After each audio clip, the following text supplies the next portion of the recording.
Hi, I'm Robin from Para That's Not Normal and circlesandstone.com, and I'm here to show you today how to do a 7-knob candle spell. So I make these and sell these on circlesandstone.com. They come in white, red, green, and black. Today I'm going to do white. It's a little more all-purpose, and I want to bring good things into my life. Black will banish, and you can eliminate what is bad in your life or around you in your life that you would like to get rid of. You will do everything with the black one opposite to what you would typically do with the white, red, and green. White, red, and green you'll want to bring into you. Red, generally affections, love, things of a passionate nature, even creativity and such. And green, abundance, prosperity. You get the idea. So basically what you'll need your candle. You'll need some sort of a dish or a votive holder to collect the wax, because this is paraffin, so it'll pool a little bit. Each one of these represents a day. So you're going to want to do this when you have 7 consecutive days that you can burn a knob. And each knob is going to contain an intention pertaining to the overall goal. So this last one counts as a knob. You're going to bring it into you, you're going to move in the direction going downwards up. What else you'll need is, it helps to have some anointing oil. Sell this as well. For today's purpose, I'm going to use Inspiration Anointing Oil because I'm inspiring these things to come into my life. You want a candle snuffer. You do not want to blow out the candle. You want to snuff it, and I'll explain why later. And of course, something to light it, and something to inscribe it with. You can use a pencil, a nail, something just with a sharp point. So the first thing I'm going to do is I'm going to inscribe my candle.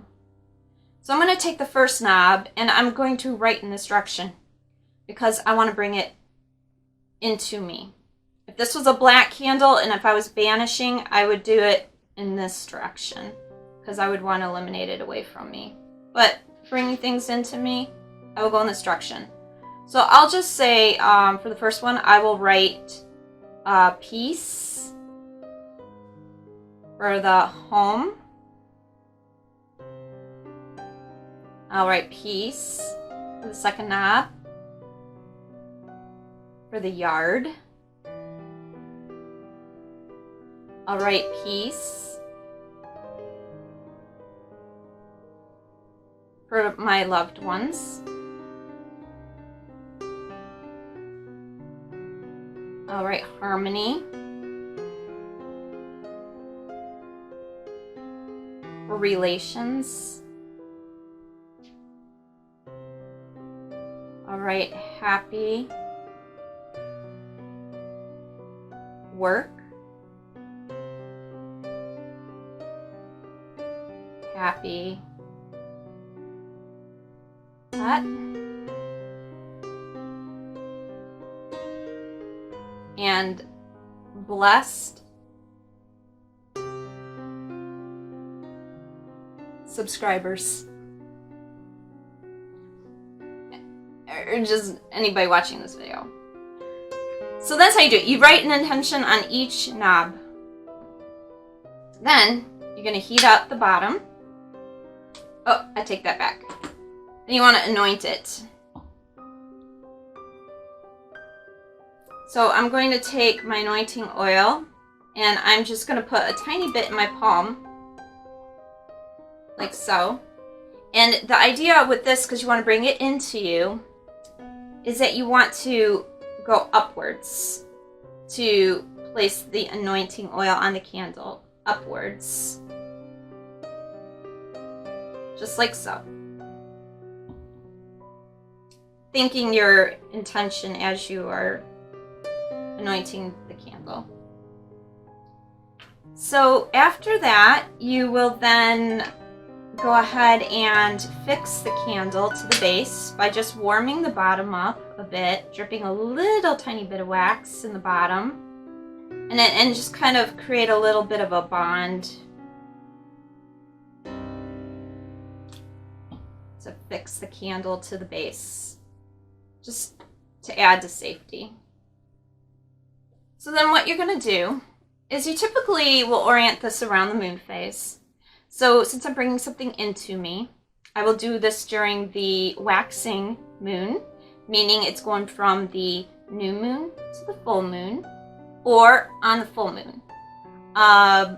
If you were doing banishing, in which you would have written in this direction, because you would be getting it away from you,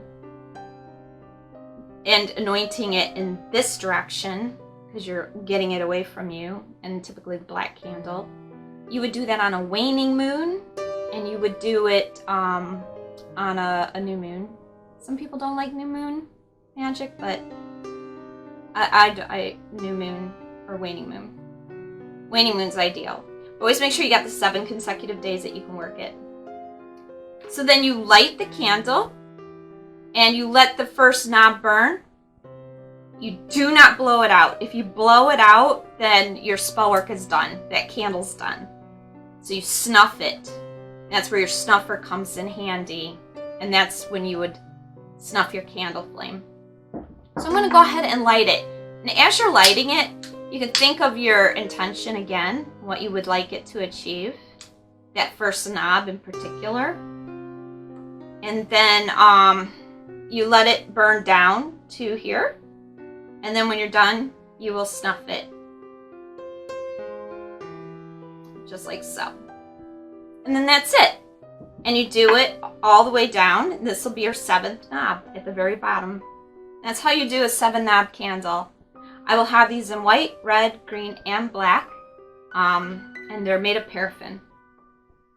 As well as I sell some anointing oil that I make as well. Now, the one thing I didn't mention too is that typically they say 3 days is when you gotta, after your last burn, is when you will typically see your results. And then the whole candle you should see most of the results of what you've asked for within like 3 months. The weird thing with that number 3 is that when I did a banishing candle, it was 3 minutes that I got validation on digitally, and then 10 minutes for another 2 different knobs. So these are really effective. They actually do work. When you're finished, that's the other thing. When you're finished, you the scraps, you will, if you want to bring it to you, like I will want to bring this to me, you can put it in your bury it in your front yard. If you want to keep it with you, you bury it in your backyard. And if you are doing the banishing, like the black candle on the waning moon, and you want to get rid of something, and you're doing everything opposite to what I'm telling you with this, you go find it and throw it in a trash somewhere really far away. So that's it. That's how you do a 7-knob candle. I also will have candles that are a little longer that still have 7 knobs. But this is the short knob. So thank you, and hope you enjoy candle magic as much as I do.